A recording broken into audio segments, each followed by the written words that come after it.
நண்பர்களுக்கு வணக்கம். இருமுனை கத்து சேனலுக்கு அன்புடன் வரவேற்கிறேன். இந்த வீடியோவில் நம்ம பார்த்தீங்கன்னா ஒரு 4 விஷயத்தை பற்றி பார்க்க போகிறோம். ஒன்று இஸ்ரேல் காசா போர் மற்றும் ட்ரம்ப்போட சமாதான முயற்சி. இதனோட அப்டேட் நேற்று ஃபுல் வீடியோ இதுக்கானது போட்டிருந்தோம். இதனோட அப்டேட் என்ன, இன்றைக்கி என்ன நடந்திருக்கு சம்மந்தமாக அப்படின்றத பார்க்கலாம். அடுத்தது நம்ம நாட்டில் நடந்த ஒரு பிரச்சனை, அது என்னென்னு பார்த்தீங்கன்னா இந்த காஃப் சிரப்பால் பார்த்திங்கன்னா நிறையா குழந்தைகள் இறந்துருக்காங்க. ஸோ அதுக்கான ஒரு அப்டேட் நம்ம வீடியோவில் பார்க்கலாம். அடுத்தது பாகிஸ்தான் சீனா மற்றும் அமெரிக்காவோட இரட்டை விளையாட்டு விளையாடிட்டு இருக்கு அப்படின்னு சொல்லிட்டு ஒரு டாபிக் இருக்குது. ஸோ அதை நம்ம பார்க்க போகிறோம். அதுக்கு அடுத்தது யூகே பிரைம் மினிஸ்டர் ஸ்டீமர் பார்த்தீங்கன்னாக்கா இந்தியா வராரு. அதை பற்றின ஒரு விஷயத்தையும் இதில் பார்க்கலாம். வாங்க வீடியோக்குள்ளே போவோம்.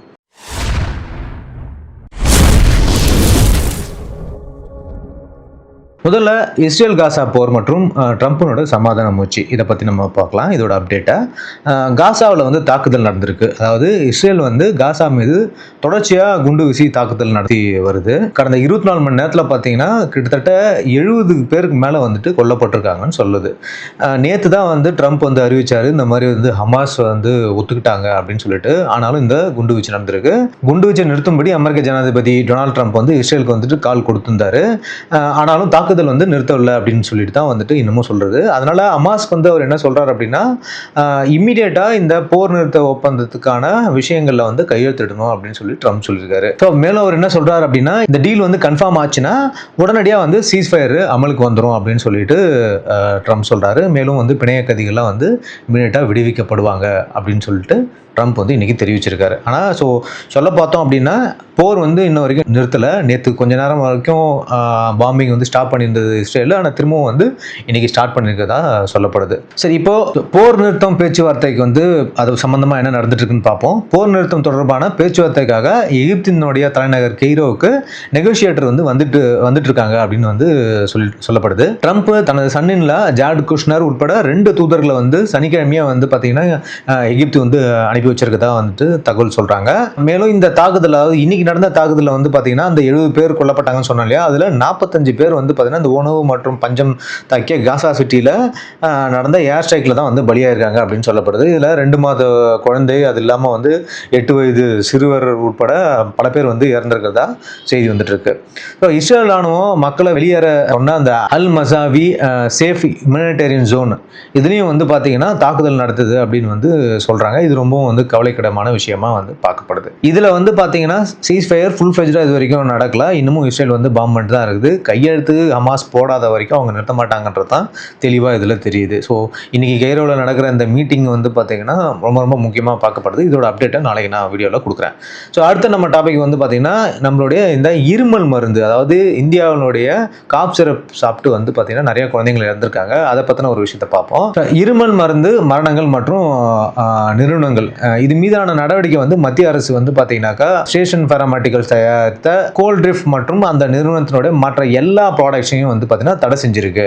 இந்த கோல்ட்ரிஃப் மருந்துல பார்த்தீங்கன்னா அனுமதிக்கப்பட்ட அளவை விட அதிகமாகவே பார்த்தீங்கன்னா டை எத்திலின் கிளைக்காலும் அப்புறம் பார்த்தீங்கன்னா எத்திலின் கிளைக்காலும் பார்த்தீங்கன்னா அதிக அளவில், இது ரெண்டுமே விஷத்தன்மை கொண்டது, இது அதிக அளவில் சேர்க்கப்பட்டிருக்குன்னு கூறப்படுது. இந்த கெமிக்கல்ஸ் பார்த்தீங்கன்னா எந்தெந்த இண்டஸ்ட்ரியெலாம் பயன்படுத்துறாங்கன்னா ஆன்டி ஃப்ரீஸ் பண்ணுறதுக்கு, அதாவது உரைய வைக்கிறதுக்கும் மற்றும் பிரேக் ஃப்ளூயிட்ல பயன்படுத்தக்கூடிய கெமிக்கல் இதில் பயன்படுத்துறாங்க. ஆனால் குறிப்பிட்ட அளவை விட அதிகமாக பயன்படுத்தினால இந்த பிரச்சனை வந்திருக்குன்னு சொல்லப்படுது. மத்திய பிரதேசத்தில் உள்ள சின்வாரா மாவட்டத்தில் மட்டும் பார்த்தீங்கன்னா இந்த கோல்ட்ரிஃப் சிரப் கொடுத்ததில் சுமார் 14 குழந்தைகள் பலியானதாக கூறப்படுது. கோல்ட்ரிஃப் மருந்த குழந்தைங்களுக்கு பரிந்துரை செய்ததாக கூறி சின்வாராவோடைய சேர்ந்த டாக்டர் ஒருத்தர் பிரவீன் சோனி அப்படின்றவரை கைது செஞ்சிருக்காங்க. இப்போ மாநிலங்கள்லாம் என்ன மாதிரி நடவடிக்கை எடுத்திருக்கு அப்படின்னு பார்த்தீங்கன்னா தமிழ்நாட்டை பொறுத்த வரைக்கும் இந்த கோல்ட் சிரப்புக்கு பார்த்தீங்கன்னா உடனடியாக தடையை வச்சிருக்கு. சந்தையிலிருந்து அவற்றை அகற்ற சொல்லி உத்தரவும் போட்டிருக்காங்க. கேரளா பொறுத்த வரைக்கும் கோல்ட்ரிஃபோட விற்பனையை நிறுத்தி வைக்க உத்தரவு போட்டிருக்காங்க. ராஜஸ்தான்ல கேசான் ஃபார்மாவினுடைய 19 மருந்துகள் சஸ்பெண்ட் செய்யப்பட்டுள்ளது. ஸோ இந்த கம்பெனி தான் அதையுமே உருவாக்குச்சு அப்படின்னு சொல்றாங்க. அதனால 19 மருந்துகளை சஸ்பெண்ட் பண்ணியிருக்காங்க அந்த கம்பெனியோடது அப்படின்னு சொல்றாங்க. 2 வயதுக்கு உட்பட்ட குழந்தைகளுக்கு பார்த்தீங்கன்னா இருமல் மற்றும் சளி மருந்துகளை கொடுக்கவே கூடாது அப்படின்னு சொல்லிட்டு மத்திய சுகாதாரத்துறை அமைச்சகம் பார்த்தீங்கன்னா எல்லா மாநிலங்களுக்கும் ஒரு சுற்றறிக்கையை அனுப்பியிருக்கு அப்படின்னு சொல்றாங்க. இந்த விவகாரம் குறித்து விவாதிக்க மத்திய சுகாதார செயலர் இன்று மாலை 4 மணிக்கு வந்து பார்த்தீங்கன்னா எல்லா மாநிலங்களிலும் உள்ள சுகாதார செயலாளர்களை வந்து மற்றும் மருந்து கட்டுப்பாட்டு அதிகாரிகளை வந்து பார்த்தீங்கன்னாக்கா வீடியோ கான்ஃபரன்ஸ் மூலம் சந்திக்கிறாங்க அப்படின்னு சொல்லப்படுது. ஸோ இதுதான் வந்து இந்த கோல்ட் ட்ரிஃப் சிறப்பை பற்றின ஒரு விஷயம். அதனால் இந்த 2 வயசுக்கு உட்பட்ட நல்ல ஒரு விஷயத்தை ஞாபகம் வச்சுக்கோங்க. 2 வயசுக்கு உட்பட்ட குழந்தைங்களுக்கு கோல்டு சிறப்போ அல்லது வந்து பார்த்தீங்கன்னா சளி சிறப்போ தயவு செஞ்சு கொடுத்துறாதீங்க. இது வந்து மத்திய அரசே வந்து கொடுக்கக்கூடாது அப்படின்னு சொல்லியிருக்கு. அடுத்தது பார்த்தீங்கன்னா பாகிஸ்தான் வந்து ஒரு வேலை செஞ்சுட்டு இருக்காது. என்னன்னா சீனா மற்றும் அமெரிக்காவோட ஒரு ரெட்டை விளையாட்டை வந்து விளையாட்டுருக்கு அப்படின்னு சொல்லிட்டு ஒரு நியூஸ் வந்திருக்கு. அதை பற்றி நம்ம இதில் பார்க்கலாம். பாகிஸ்தானோட ராணுவ தளபதி அசீம் முனீர் வந்து ஒரு புதிய பிளானை வந்து ட்ரம்ப் நிர்வாகத்தில் வந்து பார்த்தீங்கன்னா வச்சிருக்காரு. அது என்னன்னு பார்த்தீங்கன்னா பாஸ்னி அப்படின்ற ஒரு மீன்பிடி நகரத்தை டீப் வாட்டர் போர்ட்னு அதை சொல்கிறாங்க. அது வந்து பார்த்தீங்கன்னா சுமார் 1.2 பில்லியன் செலவில் அதை வந்து பார்த்தா ஒரு மிகப்பெரிய போர்ட்டாக உருவாக்குறதுக்கு திட்டமிட்டிருக்குதா சொல்லப்படுது. இதுக்கு அவர் அமெரிக்கா முதலீட்டை வந்து கேட்டிருக்காரு அப்படின்னு சொல்கிறாங்க. இந்த பாஸ்னி துறைமுகம் வந்து பார்த்தீங்கன்னா சீனா உதவியோட செய்த குவாதர் துறைமுகத்துக்கு ஒரு கவுண்டராக இருக்கும் அப்படின்னு சொல்லிட்டு பாகிஸ்தான் வந்து அமெரிக்கா கிட்ட சொல்லியிருக்குன்னு சொல்லப்படுது. இப்போ யோசிச்சு பார்த்தீங்கன்னா தெரியும், பாகிஸ்தான் வந்து அமெரிக்கா கூடயும் வந்து பார்த்தீங்கன்னா நட்பாக இருக்கணும்னு நினைக்குது, சைனா கூடயும் நட்பாக இருக்கணும்னு நினைக்குது. இது ரெண்டுமே வந்து ஆப்போசிட் கண்ட்ரி. ஸோ அவங்க 2 போர்ட்டையும், அதாவது குவாதர் போர்ட்டை வந்து பார்த்தீங்கன்னா சைனாவுக்கும், இந்த பாஸ்னி போர்ட்டை வந்து அமெரிக்காவுக்கும் கொடுக்குற மாதிரி ஒரு திட்டத்தை அவங்க எடுத்திருக்காங்கன்னு சொல்லப்படுது. இது அமெரிக்காவுக்கு அரேபிய கடலில் வந்து ஒரு செல்வாக்கு அதிகரிக்கும் என்று பாகிஸ்தான் சொல்கிறாங்க. பாகிஸ்தான் தான் வந்து சீனா கிட்டேருந்து அதிகமாக கடன் வாங்குது. அதனால் சீனா வந்து அவங்க மீது அதிக நம்பிக்கை வச்சிருக்கு. இந்த நிலையில் வந்து பார்த்தீங்கன்னா இப்போ அமெரிக்காட்ட வந்து முதலீட்டை ஈர்க்க முயற்சிக்கிறது வந்து பாகிஸ்தான் வந்து 2 நாடுகள்கிட்டையும் வந்து பார்த்தீங்கன்னா ஒட்டிக்கிறதுக்கு முயற்சிக்கிற இரட்டை நிலைப்பாட்டை வந்து இது காட்டுதுன்னு சொல்கிறாங்க. பாகிஸ்தானோடைய வெளிநாட்டு கடன் பார்த்தீங்கன்னா சுமார் 131.06 பில்லியன் முதல் 134.97 பில்லியன் அமெரிக்க டாலர் வரை இருக்கலாம் அப்படின்னு சொல்லப்படுது.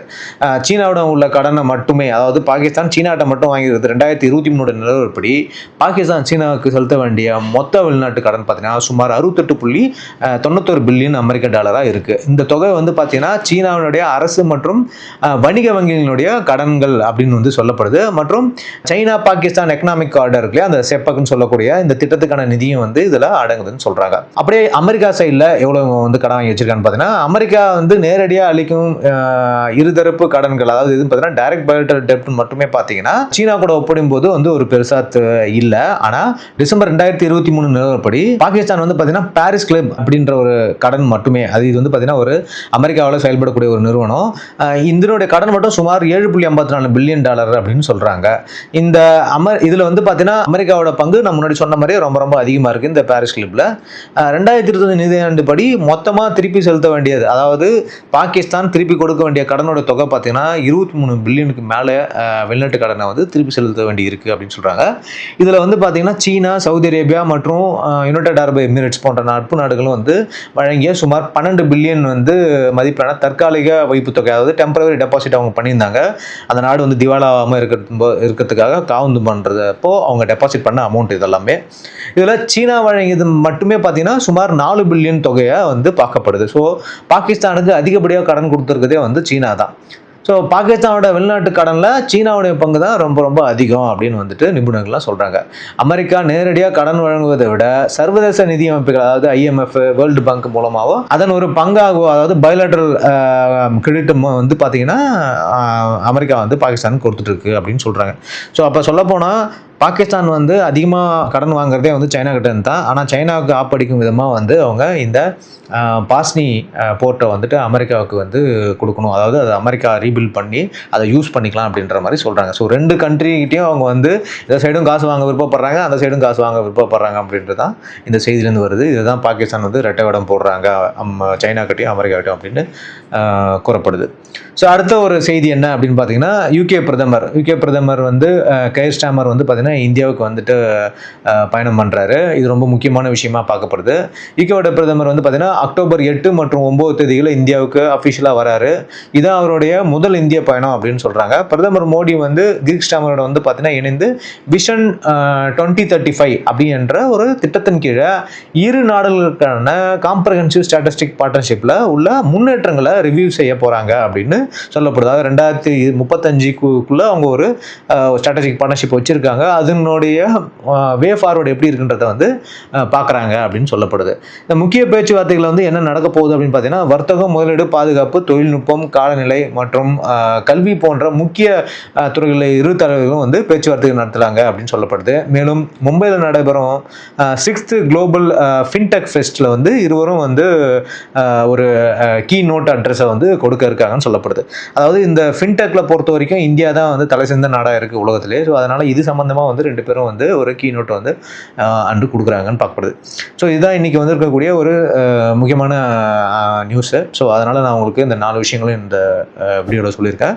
கண்டிப்பாக வீடியோ இன்ஃபர்மேட்டிவாக இருக்கும்னு நினைக்கிறேன். நம்ம சேனல் சப்ஸ்கிரைப் பண்ணுங்கள், உங்கள் ஃப்ரெண்ட்ஸ்லாம் ஷேர் பண்ணுங்கள், உங்களோட கருத்துக்களை வந்து கமெண்ட் பண்ணுங்கள். மீண்டும் அடுத்த வீடியோவில் சந்திக்கிறேன். தேங்க்யூ. பாய்.